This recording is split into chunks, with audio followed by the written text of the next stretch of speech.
최소 2년 이상 드론으로 부산에 정박 중인 미국 항공모함 등 군사시설 사진을 500여 장 촬영한 사건, 정보사 블랙이온 명단이 중국에 유출되었으나 유출 상대방이 중국인이어서 처벌하지 못한 사건 등은 그 좋은 예입니다.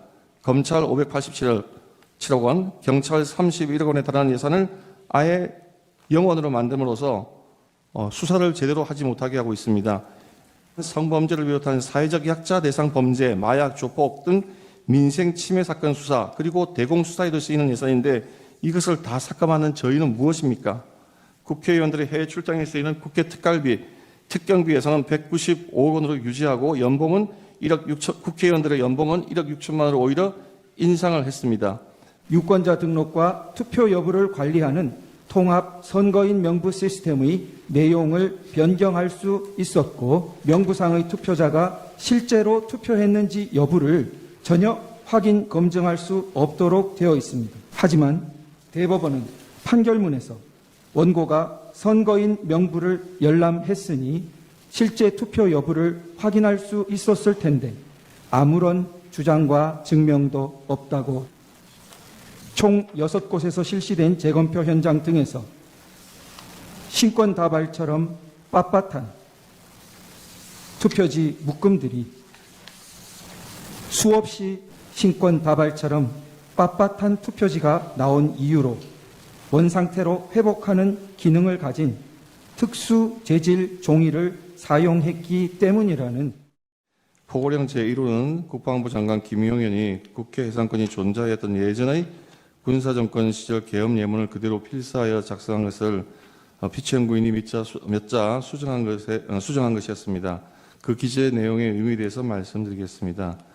비상계엄은 피천구인이 만국적인 국정마비 상황을 사회 교란으로 인한 행정, 사법의 국가기능 붕괴 상태로 판단하여 계엄령을 발동하되 그 목적은 국민에게 거대 야당의 전무후무한 탄핵 소추 남발, 입법 폭주, 외교 안보 분야의 횡포, 예산의 무차별 삭감 등 국가 이익에 반하는 폐악 행위를 알려 호소하고 이를 멈추도록 호소하고 경고하고자 하는 것이었고, 그럼으로써 자유민주주의 헌정 질서의 붕괴를 막고 국가 기능을 정상화하고자 하는 것이었습니다.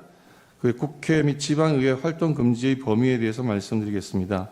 계엄법 제9조의 제1항은 비상계엄 지역 하에서 계엄 사령관은 군사상 필요할 때 체포, 구금, 압수수색, 거주 이전, 언론, 출판, 집회 결사 또는 단체 행동에 대해서 특별한 조치를 할 수 있고, 이 경우 계엄 사령관은 조치 내용을 공고해야 한다고 규정하고 있습니다. 포고령 제1호는 위조항에 따라서 국회의 어떤 불법적인 행동이 있으면 그것을 금지하고자 하는 것이지 결코 국회의 해산을 명하거나 또는 국회의 입법활동이나 국회의 비상계엄 해제 결의를 위한 의정활동 등 정상적인 국회 활동을 금지하고자 하는 것은 아니었습니다.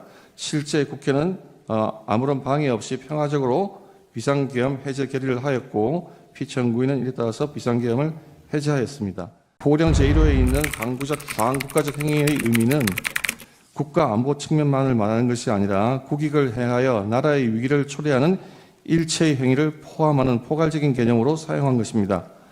구체적인 예를 들면 거대 야당이 북한이나 중국의 입장에 동조하여 국가의 안보에 위해를 초래하는 외국인의 간첩 행위를 처벌하는 법률 개정을 반대하는 행위, 국가 안전 확보를 위해 하는 각종 법률을 제정하거나 또는 안보를 위한 규정의 폐지 행위, 국가 안보를 제외하는 외교 안보 정책, 국가 안보 예산 삭감을 통해 국방력 약화 기도, 기타 에너지 안보 위협하는 행위 등을 들 수 있습니다.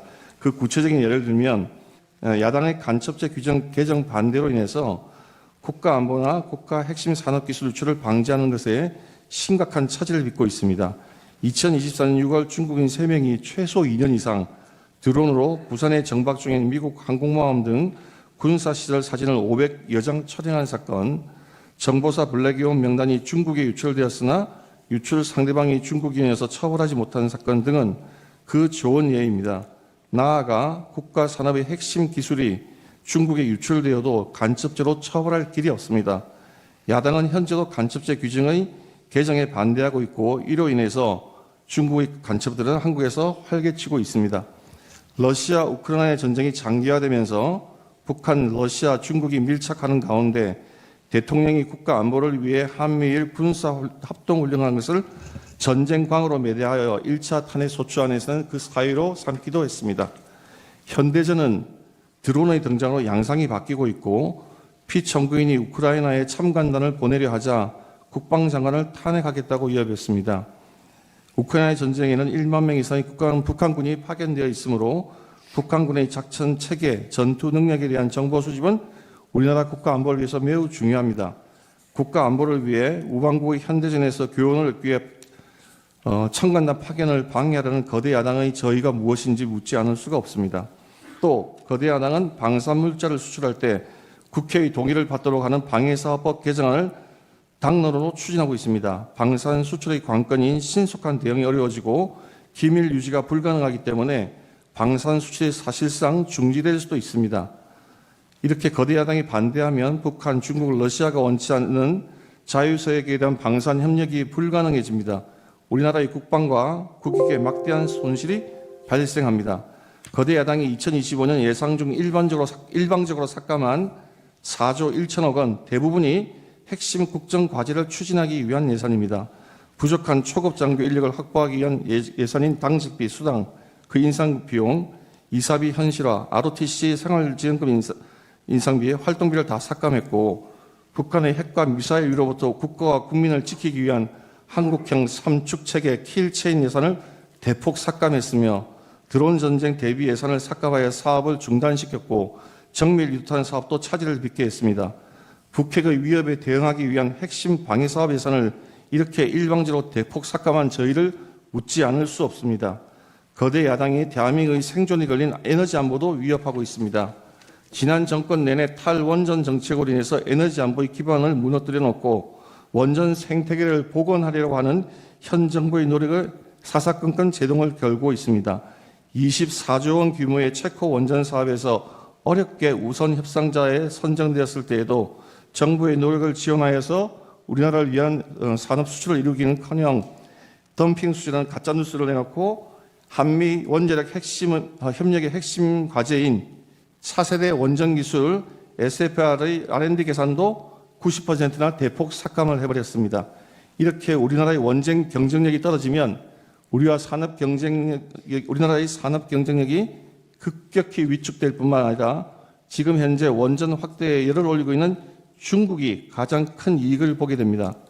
거대 야당은 동해가스전 시추 예산, 이른바 대왕고래 사업 예산을 사실상 전액 삭감하여 온 국민이 바라는 산유국의 꿈을 무산시키려 하고 있습니다. 지금 세계가 급격히 재편되면서 글로벌 에너지 공급망이 흔들리고 안전적인 에너지 자원 확보가 국가의 생존에 직결되고 있습니다. 최대 140억 배럴 2270조 원에 달할 수 있는 대왕고래 사업에 성공한다면 우리의 에너지 자력과 에너지 안보를 획기적으로 강화할 수 있음에도 불구하고 오로지 정치적인 목적으로 사업 진행을 가로막고 있습니다. 그뿐만 아니라 거대 야당은 우리 사회의 안전을 지키기 위한 필수 예산도 무차별 삭감했습니다. 검찰, 경찰의 내년 특경비, 특활비, 치안활동비 예산을 전액 삭감했습니다. 검찰 587억 원, 경찰 31억 원에 달하는 예산을 아예 영원으로 만듦으로써 수사를 제대로 하지 못하게 하고 있습니다. 이로 인해서 마약 범죄라든지 또는 치안 범죄 등의 활동량이 줄어들면 그것이 과연 누구에게 이익이 되고 누구에게 피해가 되겠습니까? 또 이러한 예산은 금융사기 사건, 성범죄를 비롯한 사회적 약자 대상 범죄, 마약, 조폭 등 민생 침해 사건 수사, 그리고 대공수사에도 쓰이는 예산인데 이것을 다 삭감하는 저희는 무엇입니까? 대한민국을 마약과 조폭과 성범죄자들이 활개치게 나라로 만들겠다는 것인지 묻지 않을 수가 없습니다. 거대 야당은 자신들의 비위를 조사했다는 이유로 감사원 특경비 60억 3,800만 원도 전액 삭감했습니다. 이 또한 감사원이 감사를 통해서 자신들의 비위를 캐지 못하도록 하는 것이라고 하지 않을 수가 없습니다. 나아가 대통령실 국가안보실의 특활비 80억 5천만 원도 전액 삭감했습니다. 민주당 자신이 정부일 때에는 오히려 대통령실의 특활비가 96억 원에 달했습니다. 이와 같이 예산을 무분별하게 삭감하는 것은 국가의 정상적인 활동을 방해하고 차질을 빚게 하는 것이라고 하지 않을 수가 없습니다. 이러한 것은 상권 분립의 헌정 질서에도 위배되는 것이고 국헌 문란행위라고 판단하지 않을 수가 없습니다. 국회의원들의 해외 출장에 쓰이는 국회 특갈비, 특경비 예산은 195억 원으로 유지하고 연봉은 1억 6천, 국회의원들의 연봉은 1억 6천만 원으로 오히려 인상을 했습니다. 나아가 거대 예산의 예산 폭거는 민생과 서민들의 민생과 미래까지 위협하고 있습니다. 대통령은 그동안 직접 전국을 돌며 민생 토론회를 열어 현장의 의견을 수렴하고 공직자들이 밤잠을 아껴가며 피부에 와닿는 정책을 개발해 놓았습니다. 그러나 거대 야당의 무자비한 핵심 예산 삭감으로 많은 사업이 중단될 위기에 처해 있습니다. 기초과학연구, 양자 반도체 산업, 바이오 산업 등 미래 성장 동력이 될 산업의 예산을 대폭 삭감했습니다. 산업 생태계 조성을 위한 혁신 성장 펀드, 강소기업 육성 예산도 삭감했습니다.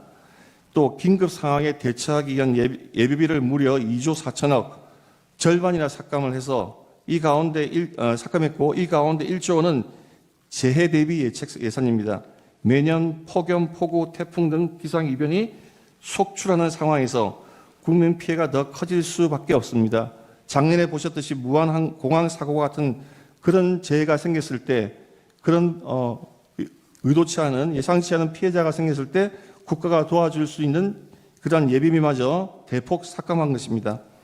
거대 야당은 팬데믹에 대비하는 백신 개발 지원과 관련된 R&D 예산도 대폭 삭감했고 의료개혁의 추진에 반드시 필요한 전공의 지원 사업 예산도 삭감했으며 어려운 청년들을 돕기 위한 청년 일자리 지원 사업 예산도 삭감하고 취약계층 아동자산 형성 지원 사업도 삭감했으며 아이 돌봄 수당도 무차별 삭감했습니다.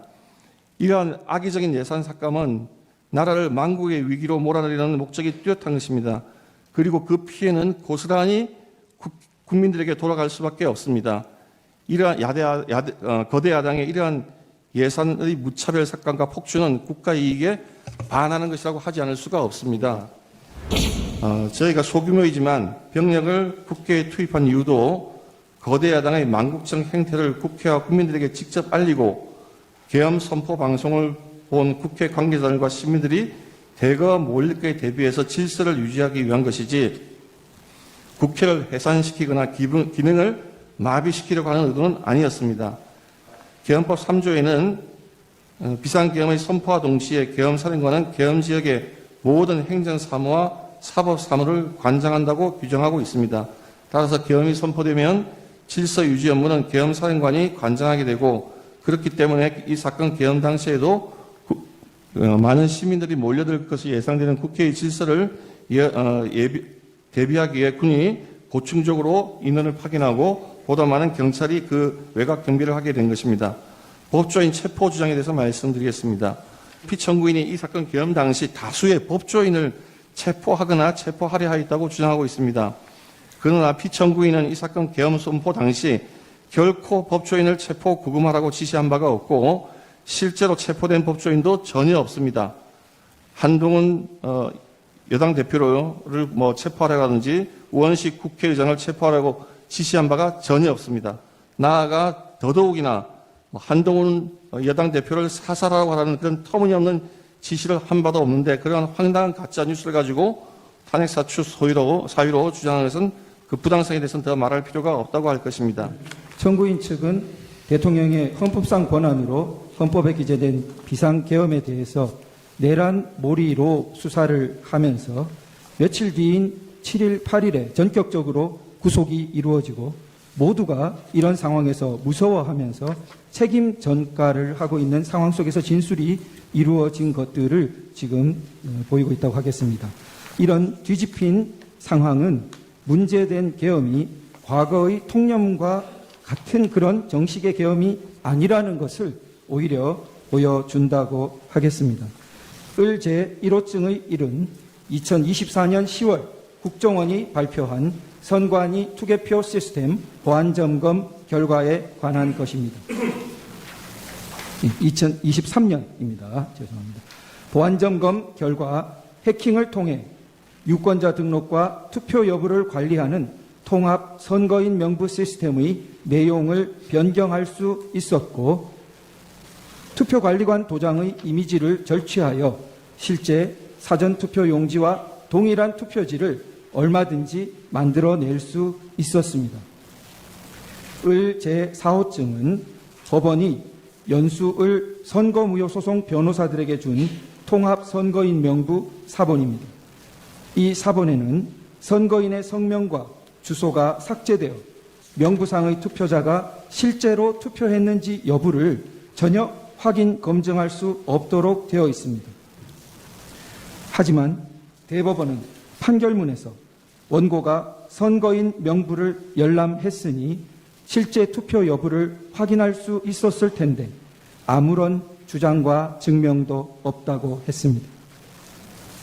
도장 파일을 절취하여 위조 투표지를 쉽게 만들 수 있다는 점 앞서 말씀드렸습니다. 을 제3호증의 4 및 19는 제21대 총선 재검표 현장 등에서 촬영된 투표지들의 사진입니다.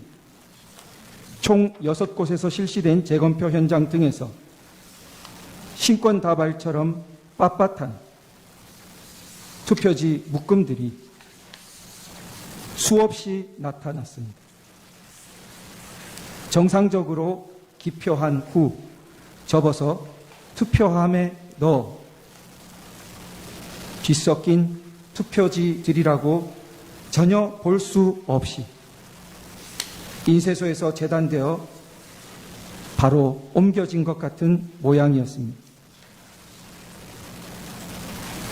을제 3호증의 4는 선관위가 홈페이지에 게시했던 영상물을 캡처한 사진입니다.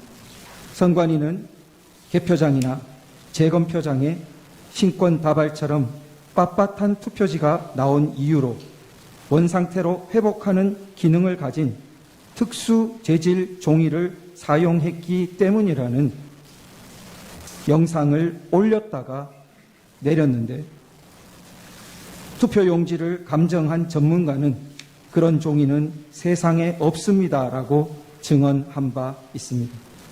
그런데도 선관위는 다시 원상복원 기능이 있는 종이라는 영상을 새로 올렸다가 비상계엄 이후 삭제하였습니다. 을제 3호증의 2는 인천 연수구 송도 2동 제6투표소에서 나온 투표관리관인이 뭉개진 당일 투표지들입니다. 위 투표소에서 나온 1974표의 당일 투표지 중 1000장이 넘는 투표지가 이런 상태였고 그중 294표는 한 글자도 식별이 안 되어 무효표로 처리되었습니다.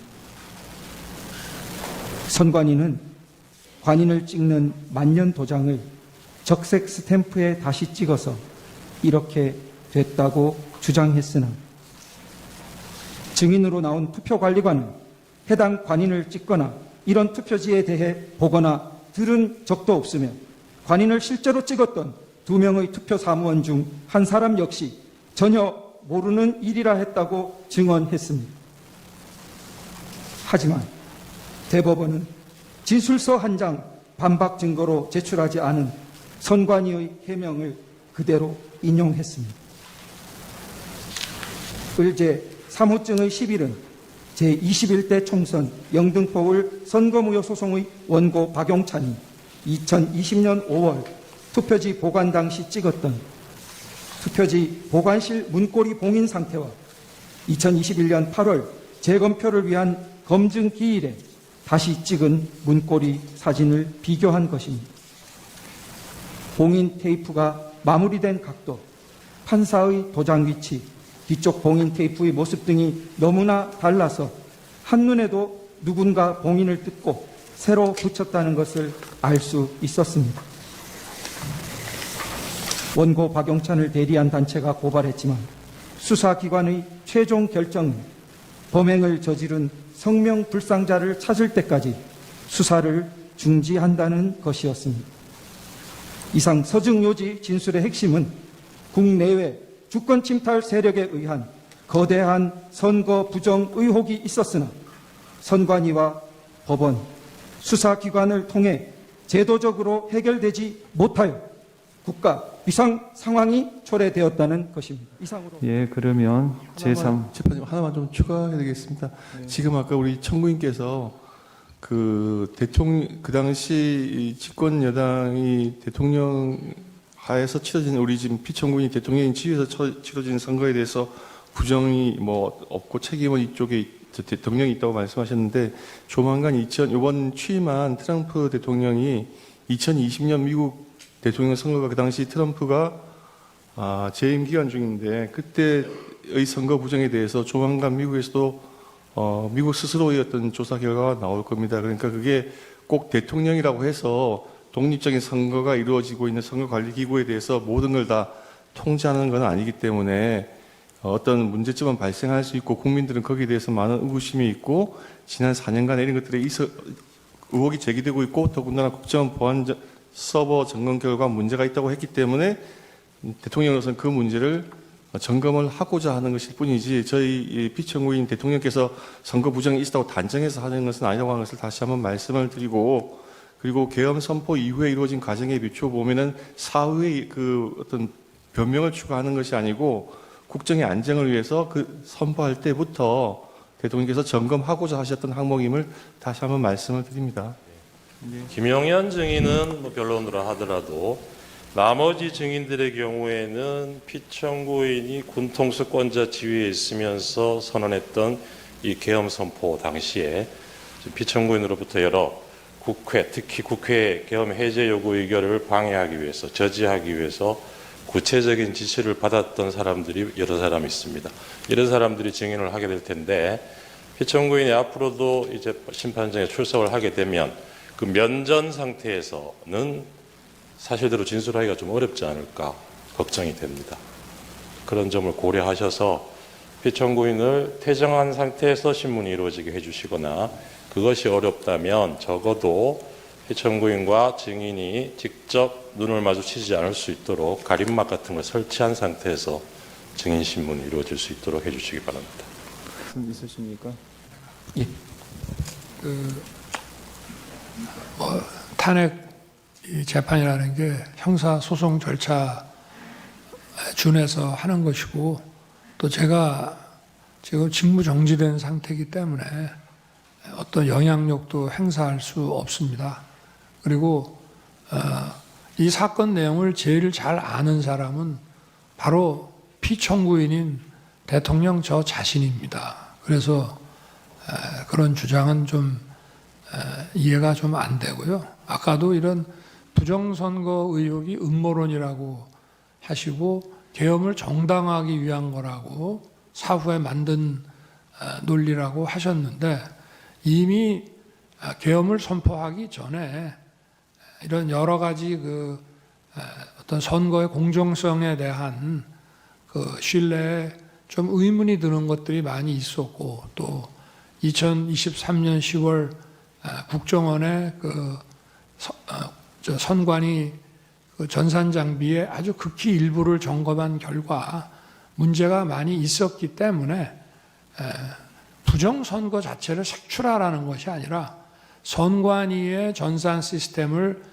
전반적으로 스크린할 수 있으면은 해봐라. 어떤 장비들이 있고 어떤 시스템에 의해서 가동이 되는지 그런 것이기 때문에 저희가 무슨 선거가 전부 부정이어서 믿을 수 없다 하는 그런 음모론을 제기하는 것이 아니라 팩트를 확인하자는 그런 차원이었다는 점을 이해해 주시기 바랍니다.